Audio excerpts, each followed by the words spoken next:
there is uniformity, which demands that everybody think like someone tells them to think, look like they're told to think, or look, and do what they're told to do.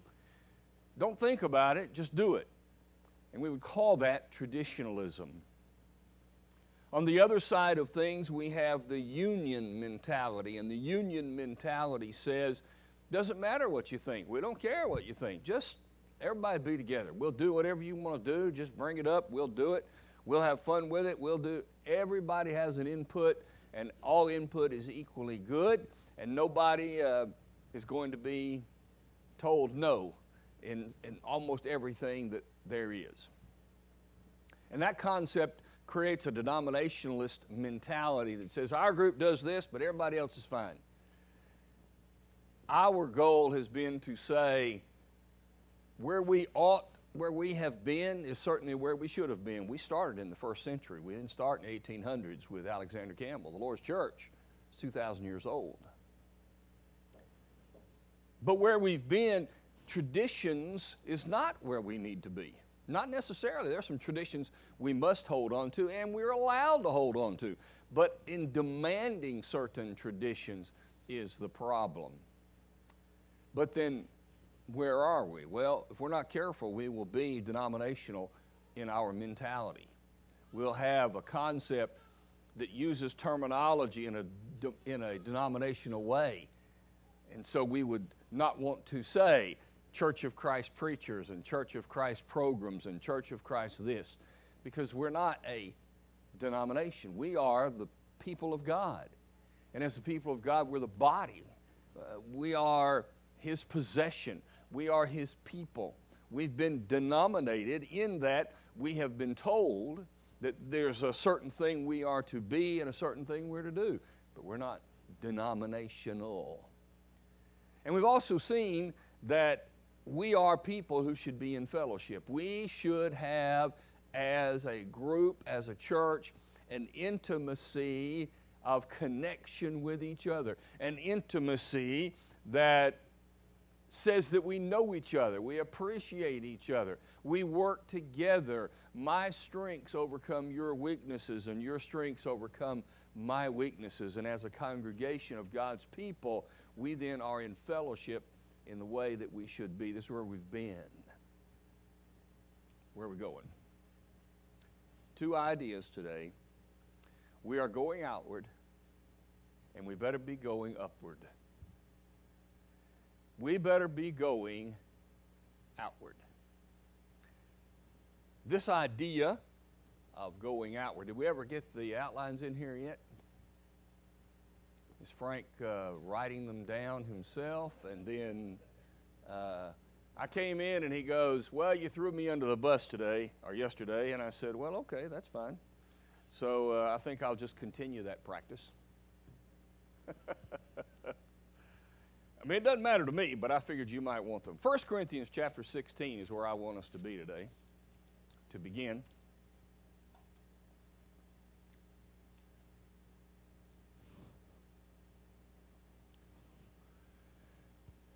I want us to see that as a part of our unity, we must be people who reach out.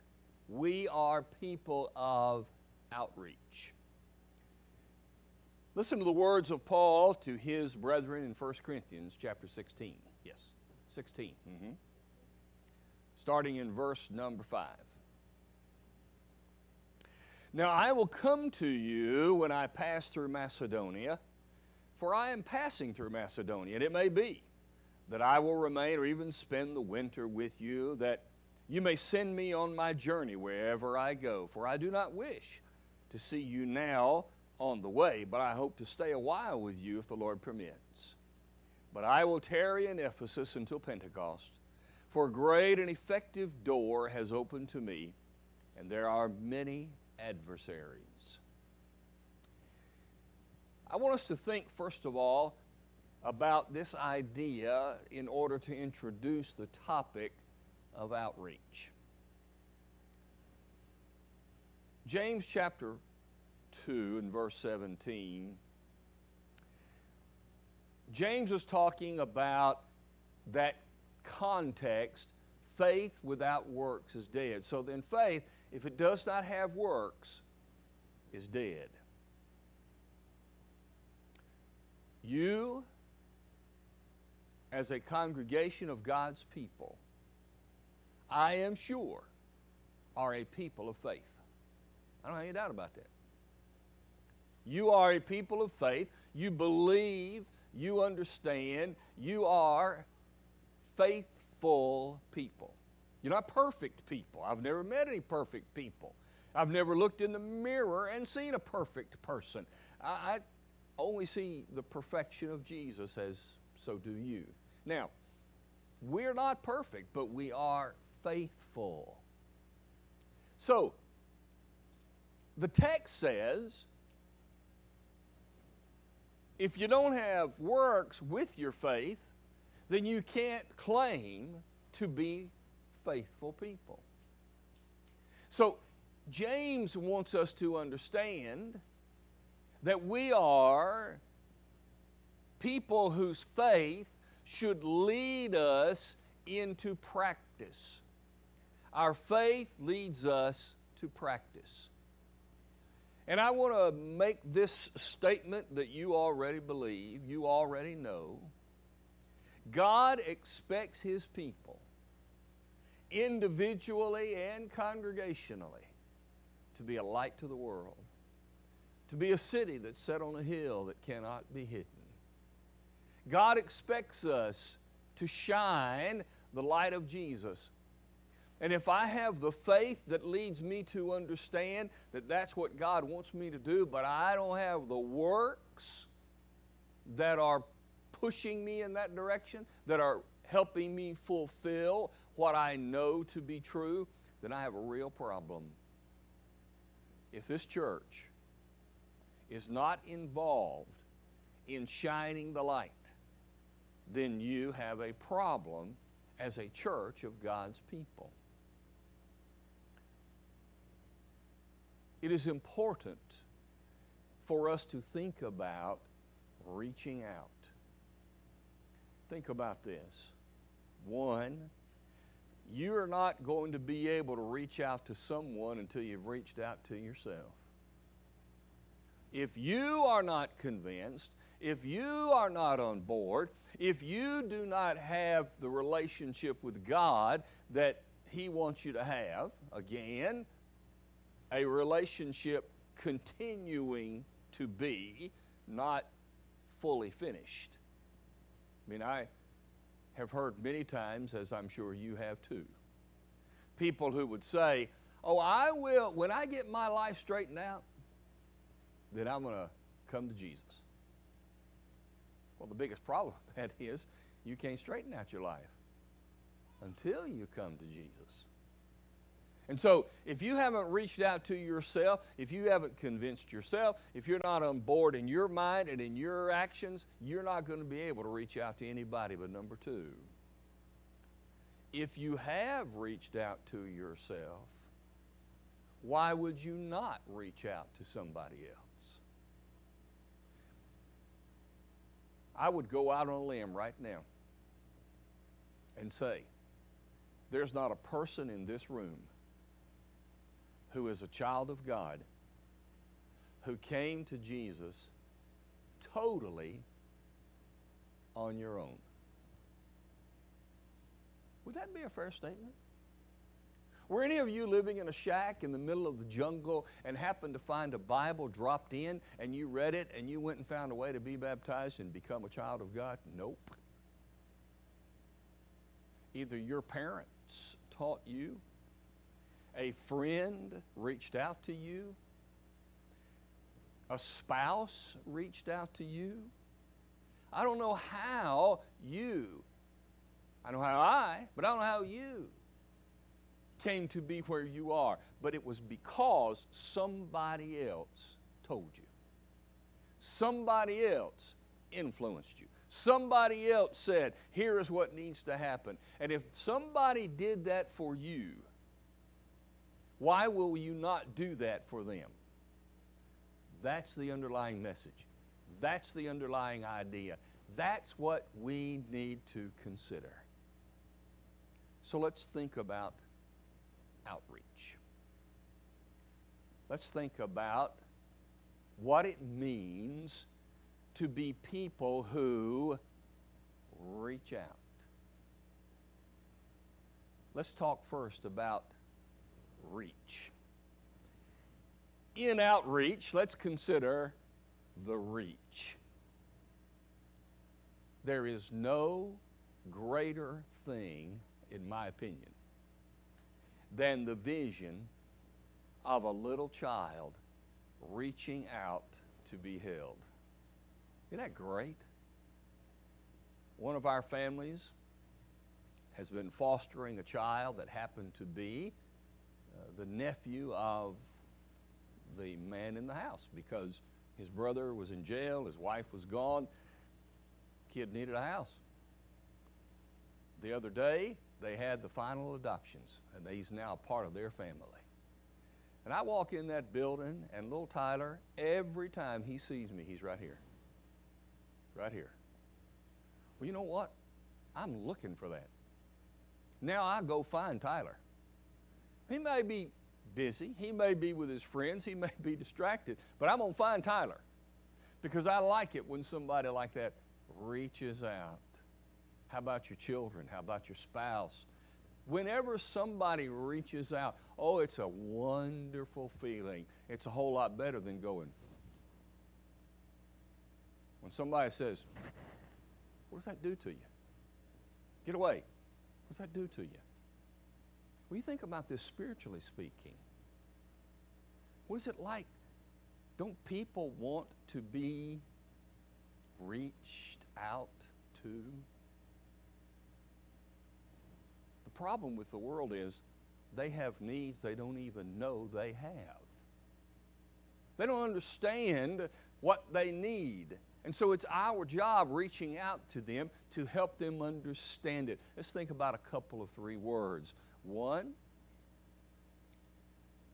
decisive. If you're going to be an outreach person, reach is decisive. Here's one of my favorites.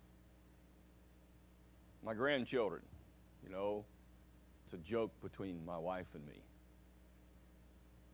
They call up on her phone with the FaceTime. Blakely lives in Mayfield, and the minute Rebecca's face hits the phone, she goes, "Where's Pops?" And I love it. They come to see, and Rebecca steps out the door. She runs right by her and jumps up to me. I love it. Now, Austin my son has a little boy that is totally infatuated with my wife. Oh man, when he sees her, he just lights up. So she's got one too. So she has one and I have 5, and that's good. I like that. So reaching out, it's decisive. 1 Corinthians 9, starting in verse 19, Paul said, I have become all things to all men, that by all means I might save some. Remember what he said? To the Jews I became a Jew that I might win the Jews. To those under the law, as under the law, that I might win those under the law. To those who are without the law, not being without law to Christ, that I might win those who are without the law. To the weak I became as the weak. What did Paul say? I made a decision. My decision was, I'm going to reach out. I am going to do whatever needs to be done. Now, we've already noticed on the far side of the seesaw, Paul was not going to do something that was wrong. He was not going to do something that was wrong. And so when he says, I became all things to all men, he didn't do anything that was not within the nature and the approval of God. But he also did everything that was in the nature and the approval of God. Do you think he ever decided, I don't like that, I'm not going to do that? Whatever he needed to do, it's a decisive thing. If you're going to be a church of outreach, you have to make that decision to do it. It's not just going to happen as well as it will if you decide to do it.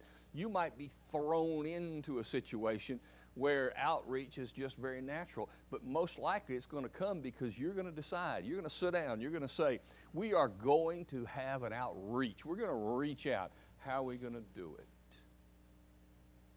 And that's how the concept works. Number two, to reach out is demonstrative.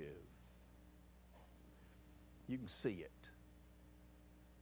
In Acts 17, when those apostles came into the city, those who have turned the world upside down for Christ have come here too.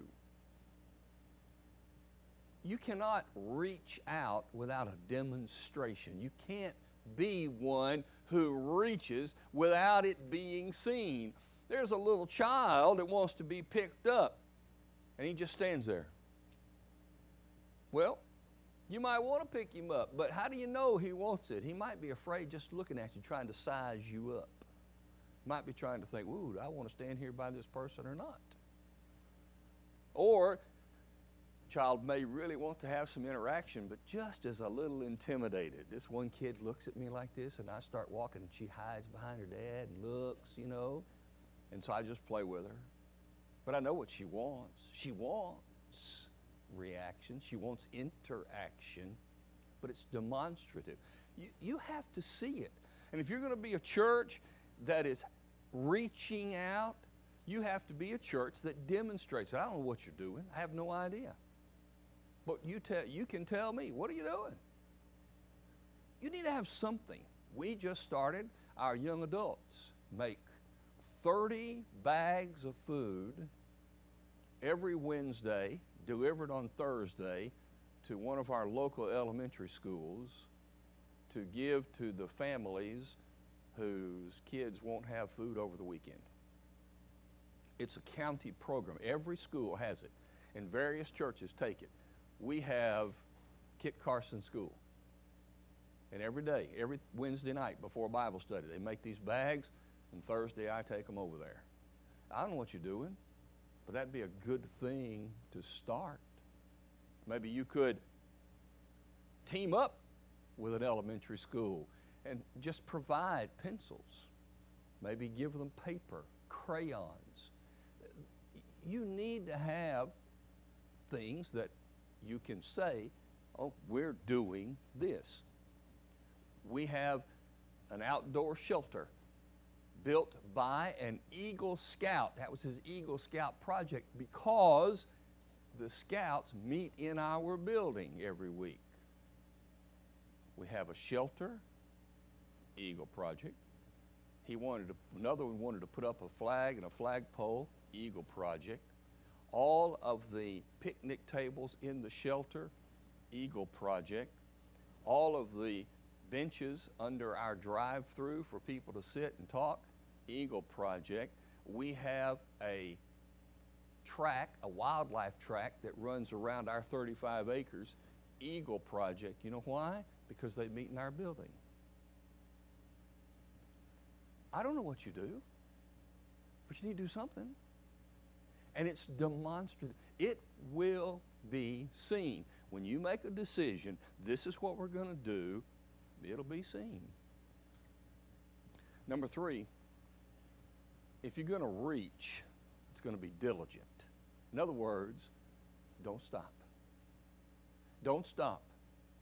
You may not see immediate fruit. We've had a preschool in our building for about 12 years. We've had 2 or 3 families in 12 years to come be a part of the church. With all the kids that have come through, I'm going to guess 250 kids have come through that program. We've had 2 families be a part of the church. Now, the percentages, somebody might say, it's not real good. Oh, that's wrong. We found 100% of the people who were seeking. Think about it that way. See, when you think about it that way, it changes your whole mentality. No, 250 kids came through our program, meaning those families. But not every family was looking for the Lord in the way those 2 were. But the 2 who were looking, we found. Why? Because they were searching. So who did we find? 100% of who wanted to be found. That's what we found. Doesn't that change your mentality? When you start thinking about, well, the numbers aren't that big, think about it from the fact that you don't find anybody who's not seeking. And when they seek and you find them, you found 100%. And they obeyed. Don't quit. Paul said, the things that have happened to me, Philippians 1 verse 12, have fallen out into the furtherance of the gospel. In other words, every time I was beaten, every time I was shipwrecked, every time I was in prison, every time I was pushed away, all these things have fallen out to the furtherance of the gospel because I kept teaching and preaching. Even Jesus didn't have 100% success, except he had 100% success with everyone who was seeking. So if you think about reaching, this is what outreach includes. Let's think about the out part of outreach. The out part. We are really good as God's people with each other, usually. We're pretty good. I mean, it's my second time here, and I've seen you interact with each other. You enjoy being together. You laugh. You spend time. You hang around. You don't leave immediately and run for the doors. I mean, you enjoy it. We went out to eat yesterday, a bunch of us sat on a long table. We had a good time. We laughed and joked and had a fine time and all that, you know. We even had a couple of us tracking on the right meal to eat. Isn't that right, Olivia? Yeah, we had no idea. We ate the exact same thing. My point is, we're good with each other. But the word is outreach. Now, it may include and does include people here who are on the fringes. We need to reach out. We don't just wait for them to come to us, we reach out. And so the idea of reaching out is going. It's a distance word, right? Didn't Jesus say, go into all the world and preach the gospel? He did not say, sit in a building and invite the world. He said, go. There are a lot of different ways to go. It's a distance word. It's something that says, okay, I have to do it this way. I have to get out. It might involve getting out of my comfort zone. It might involve getting out of the time I would like to spend over here, and I'm going to do this instead. It might include getting out my money and being involved that way. Getting out with my talents and putting them to use. The whole point is to get out, to go, to teach, to preach. It is a distance word. And without it, we're not going to be able to accomplish what God wants us to do just sitting in a building. Doesn't work. I use this a lot as it relates to the attitude we have to the assembly, but it also works with the topic that we are studying. Sitting in a hen house no more makes you a chicken than sitting in a building makes you a Christian. That's just a fact. And so if the sum total of your Christian work is, I'm in my seat on Sunday, I think you have a problem. I think you could very well be disappointed when the Lord has everybody standing there. If you aren't actively out, doing, practicing, involved, and all you do is sit in a pew, it won't work. I'm just telling you, it won't work. Now, I'm glad you keep sitting in the pew, because you keep listening.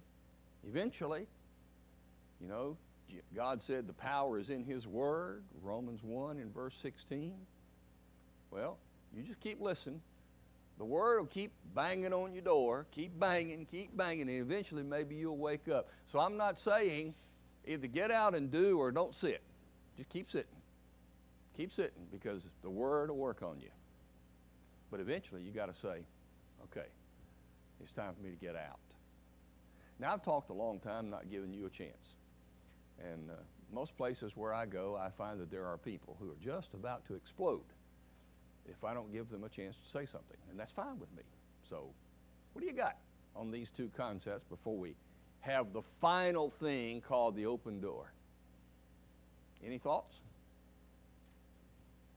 Go ahead.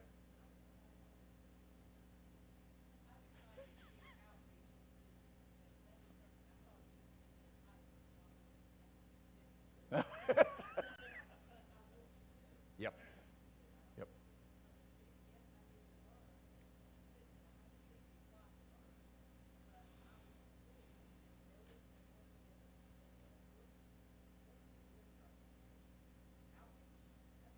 Yeah. It doesn't mean you're still not hyper, though. Right. Right. But you know what? I'm not sure that the definition of a Christian doesn't include some kind of hyperactivity, because to be hyper is a word that comes from the Latin and the Greek. Huper means up and over. Well, any Christian who's wanting to do what God wants, you got to be up and over. You got to get to that point. And so there's something that pushes you, something that draws you, something that catches you. And when you become aware of it and you just can't hold it in anymore, I got to do something. Well, that's a good thing. There's nothing wrong with that. Go ahead, Tony. We live in a lost world, a broken world. Right. There are people everywhere, all around us, who need Jesus, desperately need Jesus. They're in darkness, they're confused,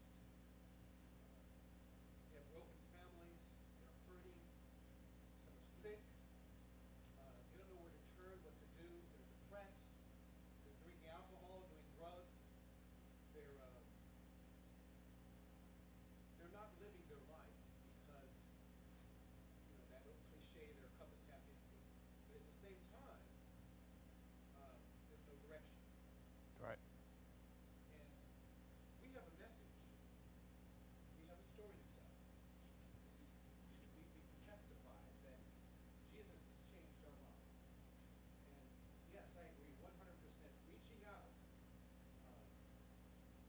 is the way that Jesus did it back then, and we need to do it now. Mm-hmm. We need to be involved in somehow helping people in the community find Jesus. And sometimes that requires helping them do whatever they need to have done. And then we praise and give God the glory. But either way we do it, somehow, some way, it has to be done by us being actively involved in the community. So, as far as what can we do, suggestions, getting people motivated, fired up, passion. We have to have a goal, and then we have to pursue it. And we have to be consistent, diligent, and not give up. But the fact of the matter, as I said earlier, church is known for its strengths. What are our strengths? Okay, we have fellowship with one another, but what are we doing out there? What happens? Go ahead.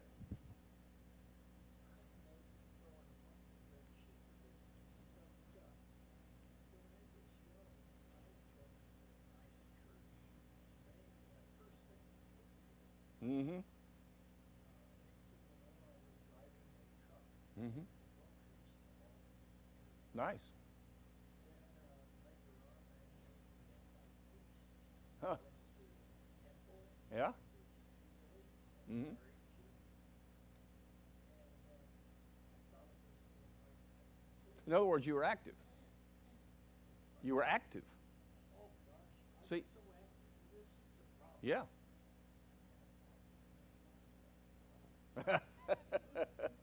I understand that. What do I do now? Well, we can talk about that. See, outreach can be done in so many ways. For 40 years, 42, something like that, years, our ladies have made teddy bears and put them in the hospital emergency room for kids. Policemen carry around them in their cars when they have accidents. Katie knows all about those. That's something that we are known for because it has our name on the bear. We get letters and cards.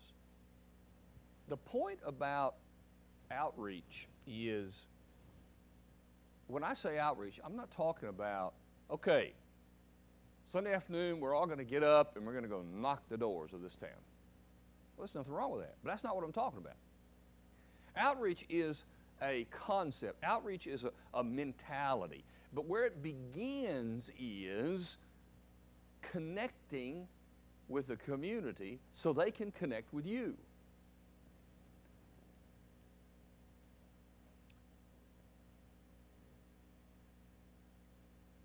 I would say, this is not a criticism, but I would just take a quick notice, okay?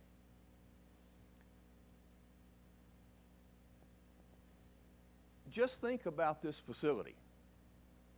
It's hard to see. It's just hard to see. Now, that's a very, very small thing. But I told Katie yesterday, I said, you know, if I were here, I would probably try to figure out a way to cut those trees down out there, buy that, something, just to be seen. So the point of outreach begins with, they got to know where you are. So what kind of things can you do? How about you host we do this with our college students. We do I think it's called third shift for first responders. And we offer breakfast from 10 p.m. until 4 a.m. or whenever it is. And they come by while they're changing shifts or whatever they're doing, and we feed them in our building. And they know where we are. They just know us. And it works. All these kinds of things that you can do just to be known. Our nursing home facility, retirement village, is, some of our people live there. They have a big celebration in September for the week of Grandparents' Day. That's a week-long deal. And our college students go out there and spend Sunday afternoon with the activities that they're doing that involve music and antique car rides and animal zoo, and so we get involved with that. So my point is, whatever you don't need just to be known as a church that has this radio program. Radio program's good. TV program's good. Our podcast that I have, we're brand new TV stations opened in Richmond, and we're planning to be on the television program. One of the newscasters is part of our congregation, and so we have an outreach there. My point is, make it broad. Make it broad. You need to have the shotgun approach. Do as many things as possibly can be done in order to connect with as many people as possible. And when you do those kinds of things, you get a name and you get a vision, and people see you. And when they see you, the third part of this that we'll close with, in this text of 1 Corinthians 16, Paul said, I will come to you. And that's the point of I'll come. I will. That's my decision. It's the reach part. And I'm going to come to you. I'm going to outreach. I'm not expecting you to come see me. I'm coming to see you. And then he said, third, God has opened a door. An effective door has been opened for me. When we are involved and we see, people see us, they know us. Let me give you an example. I've been here a couple of times, and both times I pretty well figured out if Frank wanted to run for mayor, he could win. Mayor, where I've been, everybody knows him. Okay? He's visible. Well, when you have visibility, God opens doors. God's in the opening door business. That's what he does. And so the problem is not, has God opened a door for you? That's not the problem. He has. You just didn't see it. Or you weren't looking. Or you didn't think about it. I mean, God opens doors every day. Constantly, he's opening doors. The only question is, do I have my eyes open looking for the open doors? That's the only question. And so, get involved in a teamwork with God. The more visibility you have in the community, the more those doors will be apparent that God's already opening. And there will be people who will notice. You're not going to get 100%. Nobody does. But you will make a difference in 100% of the lives of people who are seeking Jesus. Because he promised, if you seek, you will what? If you ask, if you knock, the door. You remember that? And the outreach is where we ought to be going. Now, go ahead.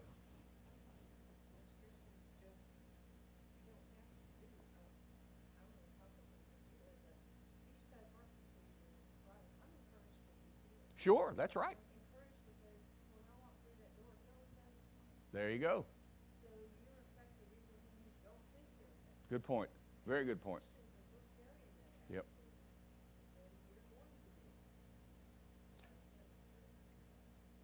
Well, nobody ever thinks they do enough if they're conscientious. That's right.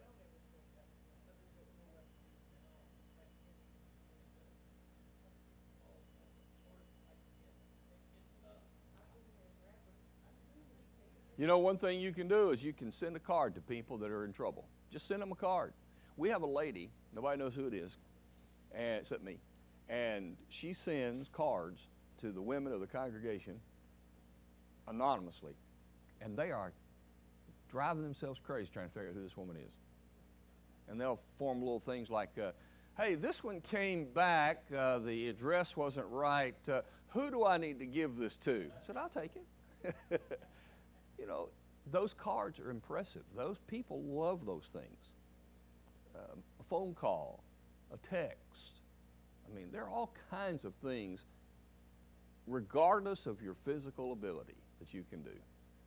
Be aware, but it begins with saying, I want to reach out. If you don't want to, you're never going to do it. But if you want to, there are plenty of ways. Investigate what various churches are doing. Take what they're doing that you know you can do and make that a part of what you do. Think about things you hadn't thought of before and say, this is what we're going to do. Have a community day on your property or at the park. They had one at Richmond, had a dunking booth, put me in it. Man, people wanted to hit that thing and put me in the water, you know, and I wore my suit just to show them that I'll just, well, you know, it's one of those I found at a flea market, but, you know. But anyway, it didn't cost anything. We just said, hey, hit the preacher. Well, there you go. People love that. Have a community day. There are a lot of things you can do. The point is, if you don't want to, you never will. All right. We're going to talk about where we're going to be going here in just a few minutes. Or we ought to be going. Let's put it that way.